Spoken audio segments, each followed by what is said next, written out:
Kakinada 240 kilometre दूर में रही और यार प्रभाव में समुद्र अशांत अच्छी घंटा को 90 ରୁ 100 किलोमीटर बेगर सेठी पवन बहुची झटका पवन बेग मध्य 110 किलोमीटर वर्तमान रही जितेबाला लैंडफॉल करिब सेही समय मध्य एभली पवनर बेग रहिबो एवं संध्यारू राति मध्य आंध्र प्रदेश मछलीपट्टनम और कलिंगपट्टनम भितर काकीनाडा निकट में स्थलभाग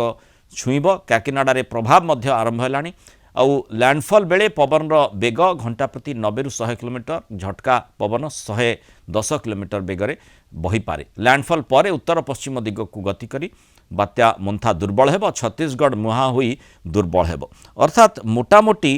पूरा ओडिशा रे बात्या मोन्था बुलुछि माने आमे जदि देखुचे जे आंध्र प्रदेश एवं ओडिशा किए केमिति प्रभावित हेब एवं जो भली बात्यार गतिपथ उपर जदि आमे टिके नजर पकेबा एवं जो भली आकलन भी करा जायछि पाणीपाग विभाग पक्षरु ए बात्याटी जेतेबेले आगकू अग्रसर हेउछि आपण देखंतु लैंडफॉल करुच्ची काकीनाडा निकट में कलिंगपट्टनम मछलीपट्टनम मझामझी अंचल एवं लैंडफॉल करबा पर ठीक एठी ओडिशा आसुची बात्याटी एभली भाबरे बुलिक्री उपरकू जीव तेणु एठी ओडिशार तार आउटर बैंड जोगु मैक्सिमम ओडिशा अधिकांश अंचल ओडिशार अधिकांश जिला प्रभावित होउची